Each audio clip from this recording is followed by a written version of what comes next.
Halo sobat sekalian, selamat datang kembali di channel ini. Beberapa pekan yang lalu ada saudara kita dengan nama akun Apriansa Raymond Saputra menanyakan tentang apa itu queer class. Berhubung di channel ini belum pernah berbahas tentang konsep dan pengertian queer, kali ini kita akan membahas secara singkat mengenai queer dan queer class. Di channel ini nantinya admin akan membahas request dan pertanyaan kalian yang terpilih setiap minggunya. Maka dari itu, request dari kalian sangat membantu perkembangan channel ini. Dan mari kita mulai. Pertama-tama kita kenali dulu apa itu queer. Queer adalah salah satu kekuatan yang hanya dapat ditemukan dalam universe Boku no Hero. Baik itu Boku no Hero Academia maupun spin-off-nya yaitu Boku no Hero Vigilante. Dalam manga dijelaskan bahwa kasus queer pertama kali terjadi di kota Kengking, Cina. Dan dari awal kejadian itulah queer seakan menjadi hal yang tidak dapat dipisahkan dalam setiap individu. Sayangnya hanya 80% individu saja di dunia Boku no Hero yang dapat memiliki queer. Dan yang tidak dapat memiliki queer akan disebut sebagai queer class. Soal bagaimana dan sebab akibat dari adanya queer belum dijelaskan lebih rinci dalam Boku no Hero. Yang pastinya nanti akan diceritakan mengenai asal-usul queer itu sendiri.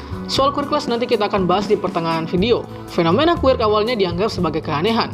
Tentunya karena fenomena ini menyebabkan terjadinya perubahan genetik, sifat, ego, golongan, dan lain sebagainya. Awalnya queer digunakan dengan bebas, akan tetapi lambat laun, queer lebih dikontrol oleh pemerintah di suatu negara. Dan terbitlah beberapa aturan-aturan yang mengikat para individu-individu yang memiliki queer. Contohnya tidak menggunakan queer di khalayak umum, tidak menggunakan queer secara bebas, baik untuk kebaikan maupun kejahatan, dan queer juga harus didaftarkan. Maka dari itu lahirlah 3 golongan yang memfungsikan queernya, yaitu hero, villain, dan anti-hero. Kita akan membahas dulu 3 golongan ini.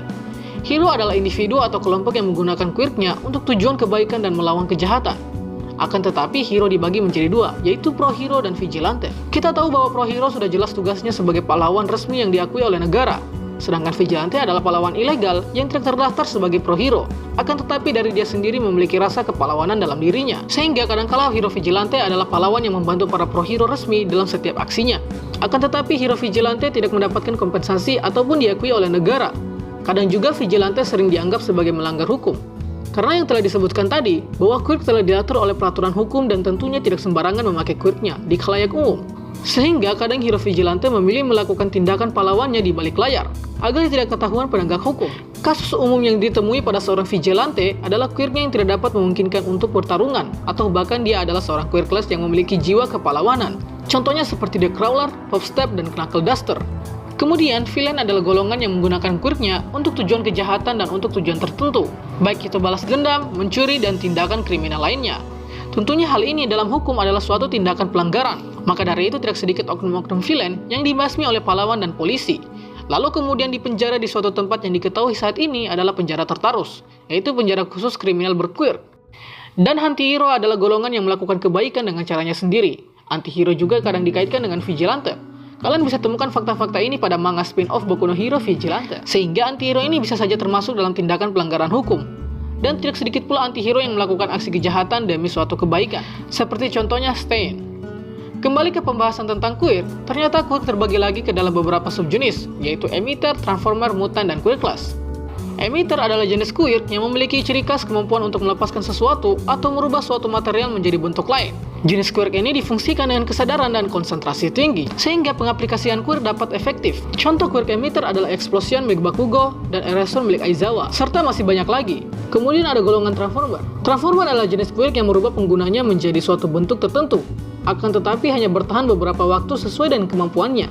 Bahkan di beberapa kasus, dapat memberikan anggota tubuh tambahan pada si pengguna. Contohnya Dark Shadow milik Tokoyami dan Hardening milik Kirishima. Kemudian ada mutant. Mutant juga pernah kita singgung di beberapa video yang lalu. Mutant adalah jenis queer yang dimiliki oleh suatu individu, dengan ciri khas queernya selalu aktif. Sehingga mutant kadangkala memiliki tampilan yang beragam. Entah itu hybrid dengan hewan, hybrid dengan benda mati, dan lain sebagainya. Contoh mutant adalah Mezosoji, Mineta, dan masih banyak lagi. Dan queer class adalah individu yang tidak memiliki queer. Hal ini terjadi karena kasus suatu individu yang tidak mengalami proses evolusi. Atau sederhananya, kasus queer class dapat diketahui ketika seorang individu memiliki 2 sendi pada kelingking mereka. Perlu kalian ketahui bahwa fenomena queer tidak hanya berdampak pada manusia, melainkan ada kasus di mana queer juga ada pada hewan. Contohnya Nezu yang adalah kepala sekolah Yue.